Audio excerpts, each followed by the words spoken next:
All, welcome to प्रतीज world of audio stories.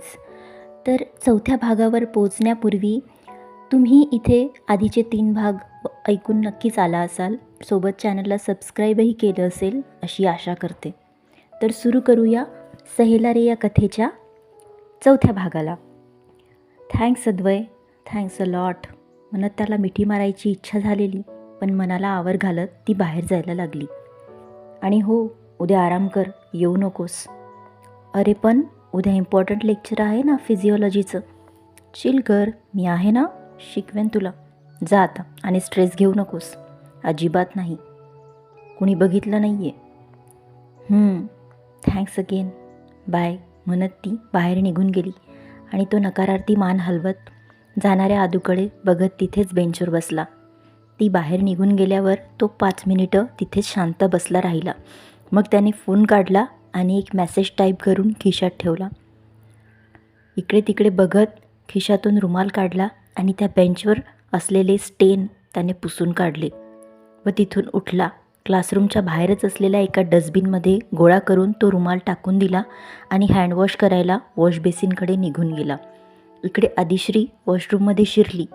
मनातून जरा घाबरलीच होती की कुणी सिनियर असली तर तिचा तो अवतार बघून काही ना काही प्रश्न नक्कीच विचारेल, पण लकीली आत कोणीच नव्हतं. हे बघून ती रिलॅक्स झाली. आत जाऊन पुढच्या 5 मिनिटात जशी ती बाहेर येऊ लागली तसा तिचा फोन व्हायब्रेट झाला. तिने उघडून पाहिला तर अद्वैचा मेसेज होता. जॅकेटच्या दुसऱ्या पॉकेटमध्ये मेडिसिन आहे. रूमवर जाऊन जेवण कर आणि मेडिसिन घेऊन आराम कर. आणि हो, काळजी घे. तो मेसेज वाचून तिला आणखीच आश्चर्य वाटलं. सोबत मन भरून आलं. तसा तिने लगेच दुसऱ्या पॉकेटमध्ये हात टाकला आणि तिच्या हाताला एक गोळीचं पॅकेट लागलं. तिने ते काढून बघितलं. त्यात पूर्ण 10 गोळ्या होत्या. तिने नाव वाचलं आणि चेहऱ्यावर आणखी स्माईल आली. गोळीचं नाव होतं एडविल. का इतकी काळजी करतोस रे? माझ्या प्रत्येक प्रॉब्लेममध्ये दरवेळी एखाद्या जादूगराप्रमाणे येऊन माझी मदत करतोस आणि चुटकीसरशी माझा प्रॉब्लेम सोडवतोस, पण मदत करून लगेच निघून जातोस. स्वतःच्या मनाचा थांगपत्ता कधीच लागू देत नाहीस. अद्वय, खरंच तुला काहीच वाटत नाही का रे माझ्यासाठी? जेव्हा बघावं तेव्हा अभ्यासाचं बोलत असतोस, मला समजावून सांगतोस, माझ्या चुका दुरुस्त करतोस. तुझ्या डोळ्यात मला माझ्यासाठी नेहमी काळजी दिसते, पण प्रेम ते कधीच नाही का रे दिसणार? त्या दिवसाची आतुरतेने वाट बघते मी, जेव्हा तुझ्या डोळ्यात मला माझ्यासाठी प्रेम दिसेल. येईल ना रे तो दिवस? त्या गोळ्यांच्या पॅकेटकडे बघत ती विचार करत म्हणाली. तेवढ्यात कुणाच्या येण्याची चाहूल लागली तशी ती बाहेर जायला लागली आणि तिला समोरून नुरवी व तिची मैत्रीण सोनाक्षी येताना दिसली. त्या दोघींना बघून तिला 1 मिनिटही तिथे थांबायची इच्छा झाली नाही, म्हणून ती खाली मान घालून जायला निघाली. पण तेवढ्यात नुरवीचं लक्ष तिच्याकडे गेलंच आणि ती काही बोलण्याच्या आतच आदिश्री दार उघडून बाहेर निघून गेली. पण त्या दोघींनी तिला वरून खाली निहारलं आणि विचित्र नजरेने तिच्याकडे बघू लागल्या. हे आदिश्री, नुरवीने तिला आवाज दिला, पण ती काही न ऐकू आल्याच्या आविर्भावात घाईघाईत बाहेर निघून गेली. आणि काही विचार करत तिने खिशातून मास्क काढला आणि तोंडावर चढवला. मास्क चढवून ती सरळ लिफ्टमधून खाली जायला निघाली आणि खाली पोचून जवळच कॉलेजच्या तिच्या हॉस्टेलला निघून गेली. ती अशी घाईत का निघून गेली? सोनाक्षी दाराकडे बघून डोळे बारीक करत म्हणाली. माहीत नाही गं, पण तिचे कपडे, ते जॅकेट तिचं वाटत नव्हतं. ॲक्च्युली मोठं होतं खूप, लाईक एखाद्या मुलाचं घातलं असावं असं वाटत होतं. ओ येस, मुलाचंच असेल नक्की, म्हणून तर आपल्याला बघून घाबरून पळून गेली ती. नुरवी काही आठवण्याचा प्रयत्न करत होती. 1 मिनिट सोनाक्षी, तुला अद्वै दिसला का गं प्रॅक्टिकल लॅबमध्ये? नाही गं, पण त्याआधी लेक्चरला होता तो. आणि सोनाक्षी विचार करत संशयाने डोळे फिरवत होती. आणि सकाळी त्याने सुद्धा असंच जॅकेट घातलेलं होतं. ओ येस, हे अद्वैचंच जॅकेट होतं, पण त्याने हिला का दिलं असावं? नुरवी, यार ही मुलगी खूप स्मार्ट दिसते.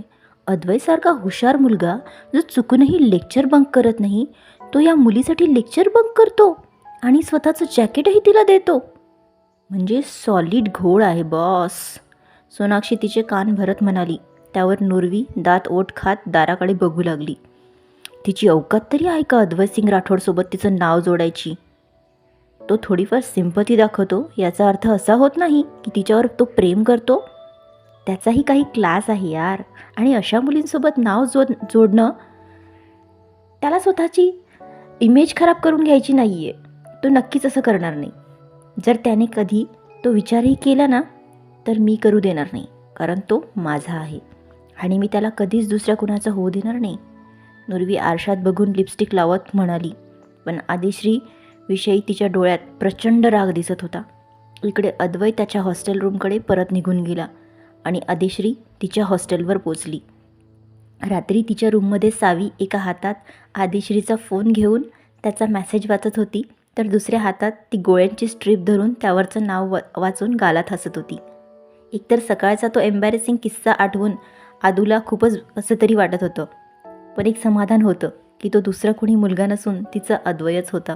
नाहीतर एम्बॅरेसमेंटने तिला कुठेतरी तोंड लपून बसावंसं वाटलं असतं. काय गं, काय एवढी हसतेस गालात? बेडवर पाय लांब करून भिंतीला टेकून बसलेली सावी तिला बघून म्हणाली. बघते की डॉक्टर अद्वैने त्यांच्या आदिश्रीसाठी ॲडविल नावाची पेनकिलर आणली, तेही इतक्या प्रेमाने. वा वा वा, मान गए यार, बंदा बडा ही केअरिंग आहे. असं कोणी माझ्यासाठी केलं असतं ना, आई शपथ प्रेमातच पडले असते. हो ना, पण मी तर आधीच पडले, आणखी किती पडू? आदू गालात हसत म्हणाली. राणी, तू पडली नाही आहेस, तर खोल खोल बुडाली आहेस आणि या जन्मात तरी तुझ्या वर येण्याचे चान्सेस नाही आहेत. पार वेडी झाली आहेस तू त्याच्यासाठी. पण हो, तो डिझर्व करतो गं कोणी त्याच्यासाठी इतकं वेडं होणं. कारण आहेच तो तसा. आणि ते म्हणतात ना, लाख लानत हो ऐसी मोहब्बत पर जो इंसान को पागल ना बना दे. वाह रे, अद्वैच्या प्रेमात पडून शायर झाल्यात मॅडम. त्यावर ती सुंदर लाजली आणि मग काही वेळाने सावी जवळून फोन आणि गोळी घेऊन त्यातली एक गोळी खाऊन पाणी पिऊन टाकलं. दुसऱ्या दिवशी ती कॉलेजला गेलीच नाही आणि त्यानंतर संडे होता. डायरेक्ट सोमवारी ती रोजच्या वेळेत कॉलेजला गेली. आजही ऋतू नव्हती, कारण 3 दिवसापूर्वीच तिची आई आजारी असल्याने ती गावी निघून गेली होती. पण परवाचा गॅप झाल्याने आज आदूला काही नीट कळत नव्हतं. शेवटी तिने शेजारच्या बेंचवर बसलेल्या एका मुलीला नोट्स मागितल्या, पण तिने इनकम्प्लीट आहे सांगून दिल्याच नाहीत. शेवटी तिने वर्गातल्या सेकंड टॉपर मुलाला म्हणजे सोहमला नोट्ससाठी विचारलं, तर तो लगेच तयार झाला आणि आनंदाने त्याने तिच्याशी नोट्स शेअर केल्या. ते दोघंही टॉप 5मध्ये असल्याने अभ्यासाबाबत अधूनमधून बोलत असायचे. दुसऱ्या दिवशी तिने त्याला नोट्स परत केल्या. आता तो स्वतःहून तिच्याशी रोज बोलायचा आणि विषय अभ्यासाव्यतिरिक्त दुसरा नसायचा, त्यामुळे ती नॉर्मल बोलायची. पण सोहमला आधीपासूनच आदू आवडायची, त्यामुळे तो तिच्याशी बोलण्याचा एकही चान्स सोडत नव्हता. असेच 2-3 दिवस निघून गेले. या 2-3 दिवसात तिचं अद्वैसोबत बोलणंच झालं नव्हतं. तसा तो तिच्यावर लक्ष ठेवून असायचा, पण शुक्रवारच्या त्या एम्बॅरेसमेंटमुळे ती स्वतःहून त्याच्याशी बोलली नव्हती किंवा भेटलीही नव्हती. आज ऋतू गावावरून परत आलेली, त्यामुळे आदिश्री आणि ती दोघीच गप्पा मारत होत्या. आज सोहमला तिच्याशी बोलायलाच मिळालं नव्हतं. दुसऱ्या दिवशी सुद्धा हाय हॅलोपेक्षा जास्त त्याला बोलताच आलं नाही. ती लेक्चर संपवून ऋतूसोबत लायब्ररीत जाऊन बसली, तेव्हा संधी बघून तो तिच्याशी बोलायला गेला. रोज असं हाय बायपेक्षा जास्त बोलणं होत नव्हतं. शेवटी काही विचार करून त्याने आज सरळ तिला मनातलं बोलून टाकायचं ठरवलं. हाय आदिश्री. हाय सोहम. ती नॉर्मल बोलली, पण तो नर्वस होता. ऐक ना, मला तुझ्याशी जरा महत्त्वाचं बोलायचं होतं. तो जरा जवळ जाऊन बोलला. तशी ऋतूच्या डोळे बारीक करून त्याला बघू लागली, पण आदिश्रीला काही लक्षात आलं नाही. हां बोल ना. तिला वाटलं अभ्यासाबाबत काही इम्पॉर्टंट डिस्कस करायचं असेल. आदिश्री, मला तुला सांगायचं होतं की की की I like you. I mean नुसतं लाईक नाही, तर तर आय लव्ह यू. गर्लफ्रेंड होशील माझी? शेवटी हिंमत करून तो सगळं बोलून गेला आणि आदिश्रीसहित ऋतुजा आणि आजूबाजूला असलेल्या फर्स्ट इयरच्या 3 मुलीसुद्धा शॉक झाल्या. इकडे पुढच्या 10 मिनिटात ही बातमी अद्वैपर्यंत पोचली. त्याला तर हे ऐकून धक्काच बसला.